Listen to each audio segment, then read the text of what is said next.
Mewabahnya virus COVID-19 di Indonesia bahkan di dunia memberikan dampak di berbagai bidang. Salah satunya bagi para pelaku UKM ekonomi kreatif. Dengan adanya virus COVID-19 ini sangat berdampak sekali bagi para pelaku UKM ekraf karena yang biasanya dapat pekerjaan per hari, per minggu, dampaknya ada pembatalan sampai pada waktu yang belum bisa ditentukan. Karena UKM kecil hidup dari pekerjaan setiap hari.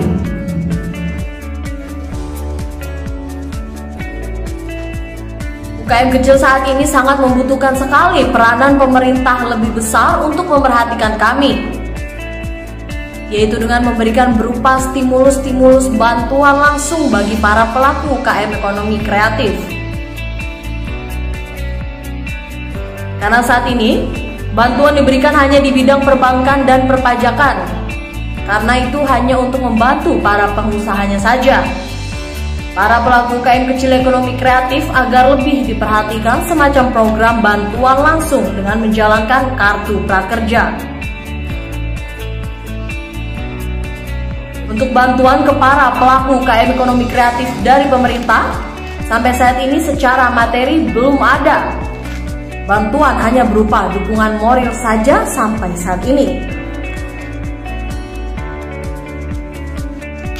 Kami selaku pelaku UKM ekonomi kreatif mengusulkan ke pemerintah agar segera dibentuk tim krisis center yang bertugas menangani masalah secara progresif. Kegiatan UKM ekonomi kreatif khususnya di Lampung sangat didukung oleh Kadis Pariwisata Provinsi Lampung, Edarwan, yang selalu mendengarkan keluhan para pelaku UKM ekonomi kreatif, ujarnya. Ya, saya pikir ini memang sudah bencana dunia ya. Jadi kita sangat terdampak sekali, apalagi UKM kecil hari ini yang biasa kita dapat pekerjaan itu bisa per hari, per minggu. Berarti kan di beberapa pekerjaan ada pembatalan. Kemudian pembatalannya sampai pada waktu yang tidak bisa ditentukan. Sementara keluhan UKM kecil adalah mereka itu hidup ya dari pekerjaannya setiap harinya itu. Apalagi sekarang kan kami masih butuh peranan pemerintah lebih besar ya untuk memperhatikan itu ya, gitu ya. Jadi saya sih berpikir kalau memang ada stimulasi bantuan untuk para pelaku ekonomi kreatif khususnya pekerja, itu kami sangat mengharapkan sekali gitu.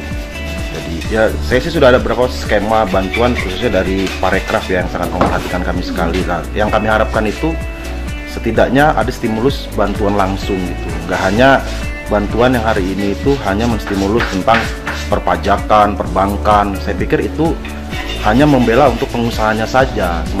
Sementara pelaku kecil dan pengusaha kecil yang kayak kami itu kan setidak-tidaknya diperhatikanlah kalau memang ada semacam program bantuan langsung atau memaksimalkan kartu prakerja gitu. Karena hari ini kalau kami nggak terbantukan juga ya sama seperti teman-teman media kan ada di subsektor juga tuh, di subsektor ekonomi kreatif, televisi dan radio. Nah, saya pikir pasti kita punya kendala yang sama lah di lapangan ketika misalnya kerjasama terhendat, terus pihak-pihak supplier nggak mau bekerja sama dalam bentuk korporasi lagi, hutang bahan tidak bisa lagi karena kan ketakutan ini masif lah udah. Tapi jangan sampai jadi sistematis. Kalau bisa ketakutan ini bisa distimulus juga oleh pemerintah daerah khususnya memperhatikan langsung pada para pelaku ini, karena saya pernah dengar ada kata bijak mengatakan lapar itu bagaikan burung gagak. Nah, ketika ini tidak terurus begitu baik, maka akan terjadi hal-hal yang tidak kita inginkan, tingkat kriminal meningkat misalnya atau apapun. Tapi kita enggak lah, anak-anak ekonomi kreatif pengennya selalu berkreatif, tapi ketika memang interaksi jual belinya terhendat dan terhenti. Nah, ini apalagi yang harus kita lakukan. Nah, saya butuh bantuan itu dari pemerintah ataupun stakeholder yang bisa memperhatikan kami lah. Ya, kalau sementara ini entah saya dapat dana dari mana, kalau buat teman-teman tetap yang apalagi yang bekerja di workshop Ota Production yang punya saya, yang punya kita ya di sini ya. Ya sebisa mungkin saya memperhatikan lah walaupun masih dalam dukungan moral. Ya materi ya semampu saya lah. Kalau misalnya sama-sama kita bisa hari ini ya makan ya, teman-teman yang kerja di sini tetap harus bisa bertahan juga gitu. Ya sangat terpengaruh sekali, berdampak lah pada intinya. Kalau bantuan secara materi sih belum ada sama sekali. Tapi kalau dukungan moral sih harus sudah beberapa teman-teman di pemerintah. Ya, tapi kan dukungan moral saja tidak cukup lah. Kita kan hidupnya harus realistis kan. Hari ini kita perlu makan, anak istri kita juga perlu makan kan kayak gitu. Jadi untuk bantuan secara materi, secara langsung belum tersentuh sama sekali UKM kecil ini oleh pihak-pihak yang berkompeten untuk menangani kasus yang sifatnya memang kasus dunia ini, COVID ini. Yang jelas segera bentuk tim krisis center yang bisa langsung menangani secara progresif. Ini gerakannya harus progresif gitu. Karena mengingat ada beberapa negara seperti India di lockdown hari ini hancur-hancuran. Kita kalau dibandingin sama Italia nggak apple to apple lah, negara mereka sudah lebih maju gitu kan. Dan hubnya hub dunia. Kalau kita ini kan hub dunianya baru kota-kota besar, Lampung belum. Nah tapi jangan karena belum terus nggak ada manusianya kita nggak dibantu gitu. Jadi tetap harus segera mungkin yang paling prioritas adalah membentuk tim krisis center untuk menanggulangi bencana ini, baik yang sakit maupun yang belum sakit, baik yang mereka menderita secara perekonomian gitu kan, atau stimulus seperti apa ya, kami butuh formulasi itu gitu. Dan kami siap membantu kok untuk jadi sukarelawan tim krisisnya. Ya kalau kerjasama sekarang sudah lagi mulai dijalin, tapi tinggal percepatannya aja. Kalau skema usulannya memang dari pemerintah pusat kami sudah dapat, tinggal kami serahkan karena subsektor kami ada di Parekraf, jadi kami serahkan nanti ke Dinas Pariwisata. Mudah-mudahan saya selama ini bekerja sama baik dengan Pak Kepala Dinas Pariwisata Pak Edarwan yang provinsi ya, mendengarkan keluhan arus bawah. Ini hasil survei kami terakhir itu, karena ekonomi kreatif itu kan dia yang paling terbesar itu kan di kuliner, fashion, dan kriya. Itu hasil penelitian kami agak lumayan heboh ketika kami datang ke Pasar Bambu Kuning dan Pasar Simpur ya. Nah, itu sangat banyak terpengaruh kawan-kawan. Boleh dikatakan sudah hampir siap-siap bukan untuk lockdown tapi untuk gulung tikar kayaknya. Jadinya itu butuh perhatian khusus saya pikir. Apakah nanti bentuknya seperti apa ya nanti kita saling bekerjasama lah. Karena di atasnya ekonomi kreatif itu kan ada pentahelik, ada 5 lembaga yang harus berkompeten untuk mengatur, menjaga dan mengikuti prosesnya itu, yaitu yang pertama itu pemerintah, pelaku usahanya, akademisi, kemudian komunitas, lalu yang lagi kelembagaan. Nah, jadi kelima hal ini harus bersatu padu.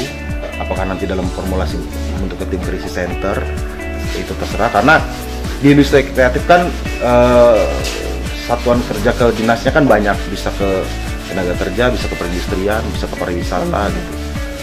Yang mestinya dengan seperti itu harusnya kan secara logika gerakannya lebih mudah untuk dibantu karena ikatan kedinasannya lebih banyak kan. Tapi ya lagi-lagi ya kita lagi menunggu nih, karena mungkin yang harus kita maklumi adalah ini kasus atau musibah yang benar-benar di luar ekspektasi ini ya semua pihak ya. Jadi ya bersabar tapi jangan terlalu lama lah, saya pikir itu kuncinya. Jangan yang jelas walaupun sedikit, setidak-tidaknya ada bantuan bahan pokok lah gitu kan, biar supaya nanti itu menstimulus kita. Bukan besarannya sih yang kami harapkan, tapi lebih kepada ketika ada perhatian ya kan, itu menjadi sebuah gambaran bahwasannya kami memang tinggal di negeri yang baik dan damai ini gitu. Artinya pemerintah memperhatikan kami itu sebagai warga negara lah. Nggak perlu banyak, tapi setidaknya ada perhatian.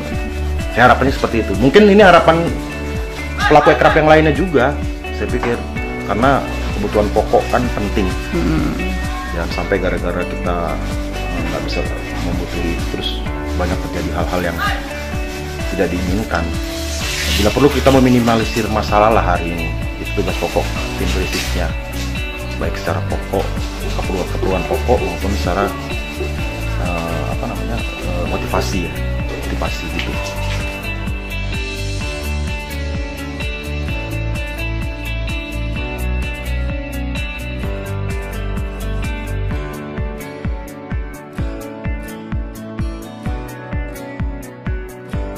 Dari Bandar Lampung, Haluan Indonesia memberitakan.